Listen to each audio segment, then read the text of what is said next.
लंबे अंतराल के बाद 7वें चरण शिक्षक बहाली को लेकर के कुछ महत्वपूर्ण अपडेट हैं जो अखबारों के माध्यम से आज देखने को मिला। लेकिन सबसे बड़ा प्रश्न ये बना हुआ है कि अभी से कुछ महीने पहले 7वें चरण के लिए पूरी तरह से शेड्यूल जारी कर दिया गया था। उस शेड्यूल का अभी तक कोई अता पता नहीं है और फिर से अखबारों के माध्यम से 6 फेज के बचे हुए नियोजन इकाइयों के लिए एक तरह से कहिए तो संभावित डेट जारी किया गया है। जब भी विधानसभा का सत्र होना होता है तो इस तरह का प्रोपेगेंडा अखबारों के माध्यम से बार बार किया गया है। तो सबसे पहले हम लोग देखते हैं कि इस न्यूज़ में क्या कुछ बातें कही गई है, फिर इस न्यूज़ की गहराइयों तक जाके हम लोग ये जानने की कोशिश करेंगे कि क्या जो बातें इस समाचार पत्र के माध्यम से कही जा रही है वो सच्चाई है या फिर अखबार के द्वारा की गई कोई सरकार की दलाली है।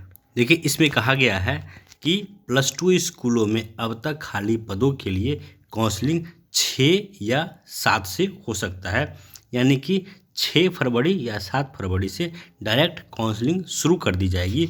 और आगे अगर इसमें हम लोग देखें तो देखिए कहा गया है कि करीब 2.5 साल से चल रहे 6ठे चरण के माध्यमिक और उच्च माध्यमिक शिक्षक नियोजन को पूरा करने के लिए 2 जिला पटना और सारण के अलावा तमाम नगर परिषदों के लिए प्रथम, दूसरे और तीसरे राउंड की काउंसलिंग 6 या 7 फरवरी से शुरू हो सकती है।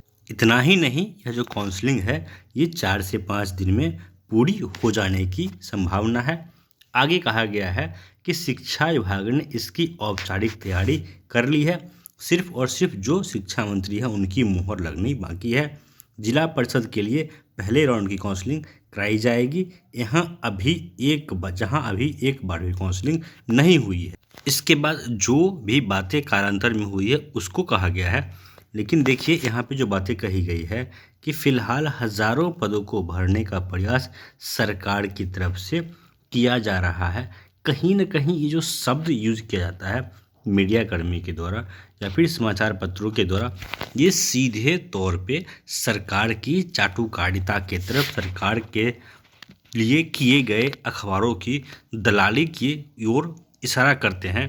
क्योंकि पता है आप लोग को कि जब भी विधानसभा का कोई सत्र होता है वो पूरी तरह से विपक्ष के द्वारा हंगामा दर किया जाता है, अंदर विपक्ष हल्ला कर रही होती है और बाहर कहीं न कहीं जो बेरोजगार अभ्यर्थी हैं बिहार में वो संघर्षरत होते हैं।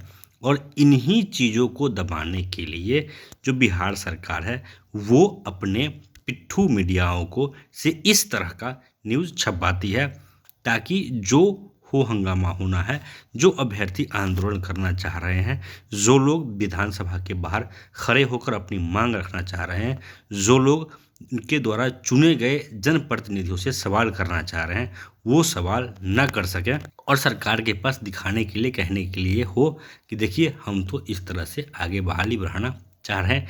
जबकि सच्चाई ये है कि इस तरह का जो न्यूज़ छपवाया जा रहा है ये सीधे तौर पे सरकार के द्वारा, सरकार की जो पेड मीडिया है उनका ये करतूत है। इसके अलावा इसमें से सच्चाई अगर देखा जाए तो कहीं से भी कोई सच्चाई नहीं है। रही बात बहाली आखिर कब होगी, तो इसको लेकर के जो भी आला अधिकारी हैं कुछ भी कहने की कंडीशन में नहीं है। बहाली में अभी सरकार पूरी तरह से जहां तक हो सके डिले करने के मूड में है। इसीलिए पूरी तरह से कमर कस के रहिए कि सरकार का पुरजोर विरोध कीजिए, सरकार के खिलाफ कमर कस के रहिए और जो जहां तक हो सके अपनी मांगों को जोर शोर से उठाइए, तभी आपकी बहाली होगी। नहीं तो इसी तरह से जो आपका जोश है बहाली को लेकर उसको ठंडा करने के लिए बार बार इस तरह का कुचक्र रचा जाएगा। आप लोग को याद होगा मैंने पहले भी कहा कि इस तरह से 7वें चरण के लिए पूरा एक शेड्यूल जारी कर दिया गया था और वो शेड्यूल कहाँ गया उस पर बात तक करने के लिए कोई राजी नहीं है। दोस्तों, इस वीडियो में इतना ही। धन्यवाद।